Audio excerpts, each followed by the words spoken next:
ওকে সুপ্রিয় শিক্ষার্থীরা, তো আমরা করছিলাম কমপ্লেক্স অ্যানালাইসিস। আর কমপ্লেক্স অ্যানালাইসিস থেকে আমরা কমপ্লেক্স নাম্বারটা করছিলাম। তো আজকে আমি গত ক্লাসের মতো কিছু প্রশ্ন দেখাবো। তো আজকের প্রশ্নটা হচ্ছে 1 plus cos theta plus I sin theta divided by 1 plus cos phi plus I sin phi এর বাস্তব ও কাল্পনিক অংশ নির্ণয় করো এবং এর মডুলাস বের করো। তাহলে এই রাশিটার বাস্তব এবং কাল্পনিক অংশ নির্ণয় করতে হবে আমাকে। তো আমরা বাস্তব ও কাল্পনিক আমরা চিনি, এর আগের ক্লাসগুলোতে আমরা দেখছি যে যেটার সাথে আই অংশ থাকবে সেটা থাকবে কাল্পনিক অংশ, আর যার সাথে আই থাকবে না সে হবে বাস্তব অংশ। তো এখন আমরা এটাকে এটার সমাধানটা আমরা শুরু করি। তাহলে প্রথমে আমি মনে করে নিব যে এটা সমান জেড। বললাম কি মনে করি জেড সমান হচ্ছে আমাদেরকে যে জটিল সংখ্যাটা দিল 1 plus cos theta plus I sin theta divided by 1 plus cos phi plus I sin phi। ওকে, এখন আমি এখানে ত্রিকোণমিতির খুব গুরুত্বপূর্ণ দুইটা সূত্র ব্যবহার করব। একটা হচ্ছে 1 plus cos 2a সমান হচ্ছে 2 cos স্কয়ার a, আর একটা হচ্ছে sin twice a সমান হচ্ছে 2 sin a cos a। ওকে, এই দুইটা সূত্র এখানে অ্যাপ্লাই করার চেষ্টা করব। তো যেহেতু এই দুইটা সূত্র অ্যাপ্লাই করার ইচ্ছা, তো ওদেরকে কিন্তু ওই সূত্রের মতো করে একটু বানাতে হবে। আর আমি করব কি, এই যে 1 প্লাস cos, এই থিটাকে থিটা না লিখে এখানে একটা অতিরিক্ত 2 দিব, আর সেই সাথে থিটার নিচে একটা 2 দিব, যাতে হইলো কি 2 আর 2 কাটা গিয়ে থিটা থিটার জায়গাতেই থাকে। প্লাস একইভাবে I sin, এখানে আমি 2 দিব, থিটার নিচে একটা 2 দিব। ব্যাস একই কথা বুঝাচ্ছে। 1 প্লাস এটাকে ঠিক একই কাহিনী করব। তাহলে 2 into phi by 2 plus I sin 2 into phi by 2। ব্যাস এখন আমি দেখতে পাচ্ছি এই যে প্রথম অংশটা এটা পুরোপুরি এই সূত্রের সাথে মিল। কিভাবে? 1 প্লাস cos 2a, এখানে a হচ্ছে থিটা বাই 2। তাহলে 1 প্লাস cos 2a সূত্র হচ্ছে 2 cos স্কয়ার a। তাহলে আমি পরের লাইনে এই সূত্রটা অ্যাপ্লাই করতে পারবো। তাহলে 1 প্লাস cos 2a সমান হচ্ছে 2 cos স্কয়ার a, a মানে হচ্ছে থিটা বাই 2, প্লাস I তার জায়গায় থাক sin 2a, এটা হচ্ছে তাহলে sin 2a, sin 2a সূত্র হচ্ছে 2 sin a cos a। তাহলে আমরা লিখতে পারি 2 sin a, a মানে হচ্ছে theta by 2, cos a, a মানে হচ্ছে থিটা বাই 2। একইভাবে নিচের রাশিতে তো আমরা একই সূত্র প্রয়োগ করব। তাহলে এখানে লিখব 2 cos square phi by 2 plus I 2 sin phi by 2 cos phi by 2। ব্যাস এবার আমি এই উপরের রাশিটাকে cos স্কয়ার থিটা বাই 2 তে cos থিটা বাই 2 আর cos থিটা বাই 2 কমন নিতে পারি। ওর কাছেও cos থিটা বাই 2 দেখা হচ্ছে, ওর কাছেও cos থিটা বাই 2 দেখা হচ্ছে। তো আমি যদি cos থিটা বাই 2 উপরের রাশি থেকে কমন নিই তাহলে কি হয়? 2 ও কমন নিতে পারি। 2 কমন নিলাম, cos থিটা বাই 2 ও কমন নিলাম। তো এখানে 2 কমন নিলাম, cos থিটা বাই 2 কমন, আরো একটা cos থিটা বাই 2 এখানে রয়ে গেল, তো ওইটা থেকে যাবে cos থিটা বাই 2, প্লাস এখানে 2 কমন নিলাম, এখানে cos থিটা বাই 2 কমন নিলাম, তাহলে বাকি থাকবে I sin theta by 2, sin theta by 2। একইভাবে নিচের রাশি থেকেও 2 cos phi বাই 2 কমন যাচ্ছে, ফলে প্রথম অংশে থাকতেছে cos phi by 2 plus I sin phi by 2। ব্যাস এবার আমরা এখান থেকে 2 এবং 2 কেটে দিতে পারি, আর এই রাশিটাকে নিয়ে আমাদের একটু আলোচনা করতে হবে। তাহলে এরপর আমরা কি পাচ্ছি? ইকুয়াল দিলাম, 2 এবং 2 কাটা, উপরে থাকবে cos theta by 2, theta by 2, আর নিচে থাকবে cos phi বাই 2।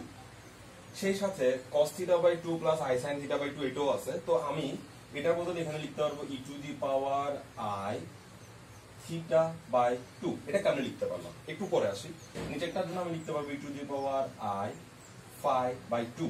এটার কারণ হচ্ছে আমরা অয়েলারের উপপাদ্য নামক একটা উপপাদ্য শিখেছিলাম। ওই অয়েলারের উপপাদ্য বলা ছিল কি e to the power I theta যদি কোথাও থাকে, মানে যদি e to the power I theta দেখা যায়, তাহলে এই e to the power I থিটার বদলে আমরা cos theta plus I sin theta লিখতে পারি।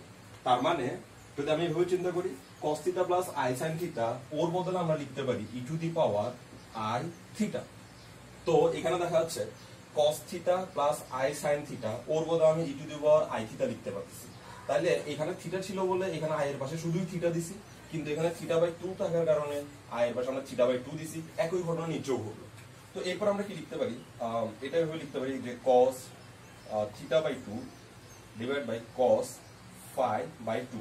আর এখানে দেখি বেজ একই রকম, তো বেজ একই রকম হলে ভাগের বেলায় পাওয়ার বিয়োগ হয়, তাহলে ই টু দি পাওয়ার এভাবে লিখতে পারি i theta by 2 minus i phi by 2। Base একই রকম হলে ভাগের বেলায় পাওয়ার বিয়োগ হয়, ইকুয়াল টু এটা যেমন আছে তেমন থাক, cos থিটা বাই 2 তার জায়গায় থাক, cos ফাই বাই 2 তার জায়গায় থাক। এটার মধ্যে আমি একটু লসাগু করতে যাচ্ছি, এটা যদি এভাবে লসাগু করি তাহলে হবে 2, আর এখানে i থিটা বসবে মাইনাস i ফাই বসবে। তো এখন এখান থেকে আমি চাইলে কিন্তু i কমন নিতে পারি, তো আমি পরের লাইনে i কমন না নিয়ে এই লাইনে আইটা কমন নিয়ে লিখে দিই। তোদের দুজন থেকে যদি i কমন নিই তাহলে ঠিক এরকম হবে, যদি i কমন নিই তাহলে থিটা মাইনাস ফাই হবে। এবার এটা থেকে আমি বাস্তব ও কাল্পনিক অংশ আলাদা করতে পারবো, এটা একটু সামনের দিকে এগিয়ে নেব।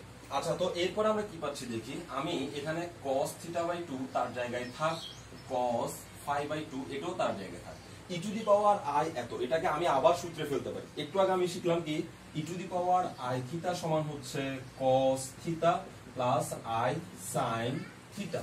তাহলে e to the power i theta, এখানে থিটা হিসেবে কাজ করতেছে কে, থিটা মাইনাস ফাই বাই 2, এটা পুরোটা আমার জন্য থিটা। এজন্য আমি লিখবো কি, e to the power i theta সমান হচ্ছে cos এই থিটা পুরোটা থিটা, থিটা কি theta minus phi by 2 plus i sin theta minus phi by theta minus phi by 2। Okay, তাহলে এই সূত্রটা এখানে অ্যাপ্লাই করা হলো, e to the power i theta সমান cos theta plus i sin theta. তো এখানে থিটা যে আছে সেই থিটার জায়গায় বসবে। এবার আমি ওকে ওর সাথে একবার গুণ, ওকে ওর সাথে একবার গুণ করে দিতে পারি।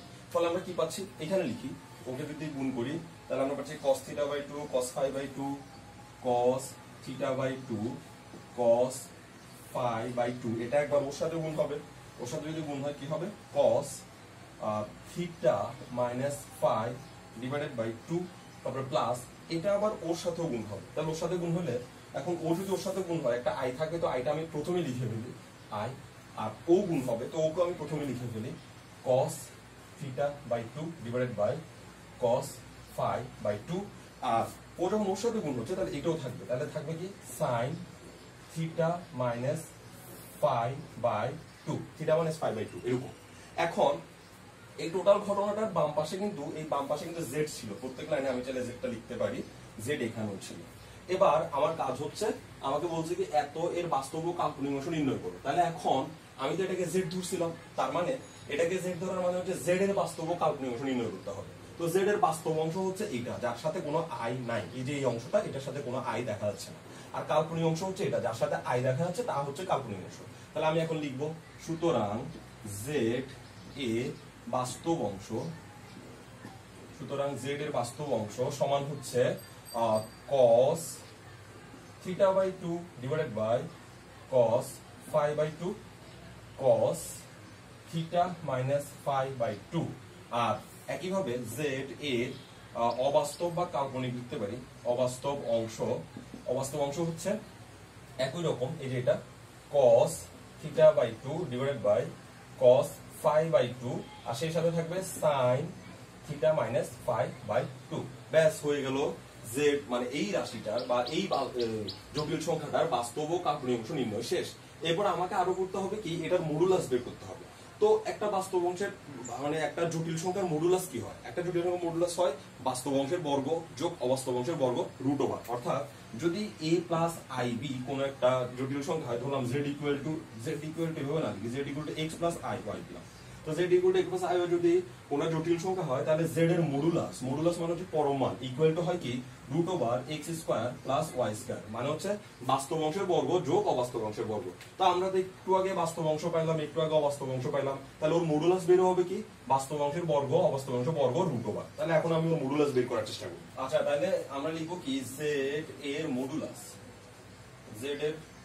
মডুলাস সমান, মডুলাস মানে হচ্ছে পরম মান z, তো z এর মডুলাস সমান হচ্ছে রুট ওভার বাস্তব অংশের বর্গ। আমাদের বাস্তব অংশ আসছে কি এই যে cos theta by 2 divided by cos phi by 2 cos theta minus phi by 2 whole square, বাস্তব অংশের বর্গ যোগ অবাস্তব অংশের বর্গ। অবাস্তব অংশ হচ্ছে cos theta by 2 divided by cos phi by 2 into sin theta minus phi by 2 whole square। তো আমরা খুব ভালো করে এই সূত্রটা জানি, প্রথম ক্লাসে আমরা দেখছিলাম যে একটা জটিল সংখ্যার মডুলাস কি হতে পারে। তো এরপর বাস্তব অংশের বর্গ অবাস্তব অংশের বর্গের এইখান থেকে যোগ বিয়োগ করলেই আমাদের আনসারটা চলে আসে। তো আমরা প্রথমে এটা করি যে রুট ওভার, একটু খেয়াল করি এই যে স্কোয়ারটা দেখা যাচ্ছে এই স্কোয়ারটা ওদের দুজনের উপরেও হবে ওর উপরেও হবে, আবার এই স্কোয়ারটা ওদের দুজনের উপরেও হবে ওর উপরেও হবে। তো এখন দেখা যাচ্ছে কি স্কোয়ারটা যখন ওর উপরে আসবে আর স্কোয়ারটা যখন ওর উপরে আসবে দুটোটা রাশি একই হবে। তো আমি একই রাশি দুজন থেকে কমন নিতে পারি। তাহলে আমি এখানে এই cos থিটা বাই 2 আর হচ্ছে cos phi by 2 whole square এটা কমন নিলাম। cos theta by 2 cos phi by 2 ওর কাছেও আছে whole square, cos theta by 2 cos phi by 2 whole square ওর কাছেও আছে, দুজন থেকে আমি এটা কমন নিলাম। ওর কাছ থেকে এত স্কোয়ার যদি কমন নিয়ে নিই ওর কাছে আরো থাকবে cos square theta minus phi by 2 square থাকবে, কারণ স্কোয়ারটা ওর উপরে যেমন আছে ওর উপরেও তেমন আছে। একইভাবে এখানে স্কোয়ারটা ওর উপরে যেমন আছে ওর উপরেও তেমন আছে। তাহলে ওখান থেকে যদি আমি ওকে কমন নিয়ে নিই তাহলে আমাদের হাতে আর থাকবে sin square theta minus phi divided by 2 second bracket close. তাহলে এই cos স্কয়ার এটা কিন্তু আমি থিটা মনে করি, তাহলে cos square theta plus sin square theta equal to হচ্ছে 1। আর আমরা পাচ্ছি রুট ওভার, আচ্ছা রুট ওভারও তার দেওয়ার দরকার নাই, স্কয়ার আর রুটের যদি কাটা যায় তাহলে এটা হবে cos থিটা বাই 2 আর এটা হবে cos phi বাই 2 আর এটা आंसर 1 এর রুট হচ্ছে 1। তাহলে এটাই হচ্ছে আমাদের এই প্রশ্নে z এর জন্য মডুলাস।